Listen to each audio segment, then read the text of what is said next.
The market forces that are really driving the cost increases that we're seeing in the direct mail industry aren't showing any signs of stabilizing in the near future.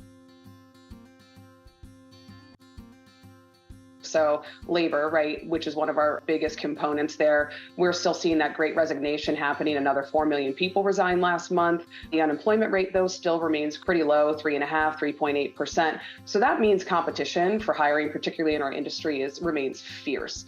And that means we're seeing that prevailing hourly wage doubling in some cases from what it was last year, the year before. Inflation, the CBO expects that to persist now into 2023. The supply chain issues that we found ourselves snarled in, right? There was some optimism there for a while that those would start to settle down, but now we're hearing from financial firms and logistics and suppliers that they're expecting that to continue now into 2024. Energy costs, which I think everyone here is painfully aware of, that impacts every part of production from manufacturing all the way through logistics and shipping. Paper remains incredibly tight. So we saw 28 to 32% increases in paper costs on uncoated and coated markets from Q4 of 2021 until now. We are expecting to see at least another 2 paper price increases, 6 to 9% in Q3 and Q4 of this year as well.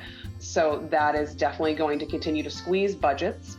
And then that doesn't even touch the postage part, right? So postage, we are anticipating to see that at about 10% every year. Starting 2023, we'll have an increase in January, another increase in July.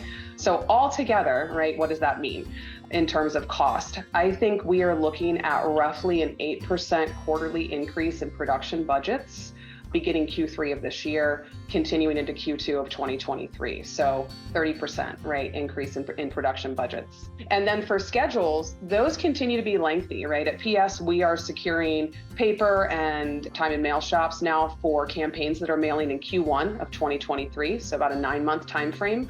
And if there's a silver lining in this awfulness that I'm sharing with you guys, it's that we're seeing that nonprofits and their agency partners seem to have really adapted to these challenging circumstances. And with that, we're starting to see sort of small pockets of capacity open up at some supplier partners, as well as we're able to maybe find paper in some cases where we weren't able to a couple of months ago. So I think that adaptation is starting to help us settle these schedules just a little bit. Maybe there's a light at the end of that tunnel at least.